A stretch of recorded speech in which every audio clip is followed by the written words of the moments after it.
We start with a space of 0 dimension. Here, there is no length, width, or height. The zero-dimensional space can be represented as a single point, that is, as a dot on the screen. The points in the unit ball are just those points a distance 1 or less away from the center. Since there is only a single point here, the unit ball includes this point and nothing else.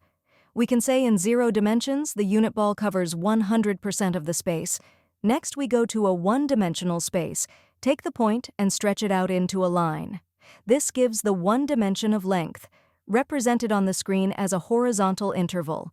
The unit ball in one dimension contains all those points, a distance of 1 or less, away from the central point of the interval. This ball covers 100% of the one-dimensional interval. We then extend the line into 2 dimensions by stretching it vertically into a 2D square.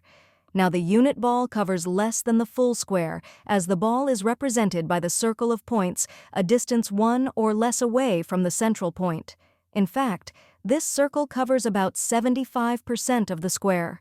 For 3 dimensions, we extend the square into a cube by stretching it out into a 3rd dimension, giving it thickness, like this. Now the unit ball is a sphere of radius 1, covering all points a distance 1 or less away from the central point. This sphere covers even less of the 3D cube. In fact, only about 50% of the cube is covered. Representing a 4th dimension is challenging.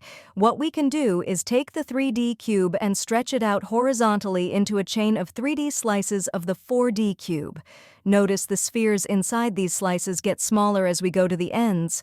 This is just like when you slice a watermelon and the slices get smaller near the ends. Again, look at all that red space. A lot of the 4D cube is not covered by the unit ball. In fact, only about 30% is covered. Finally, represent the 5th dimension by taking the 4D cube, the line of 3D slices, and stretch it out vertically to create a 2D array of slices. Notice again as you go towards the edges, the size of the 3D spheres in each slice gets smaller. Wow, look at all that empty space around the corners of the array. Here, the unit ball in 5 dimensions covers very little of the 5D cube, only about 15%.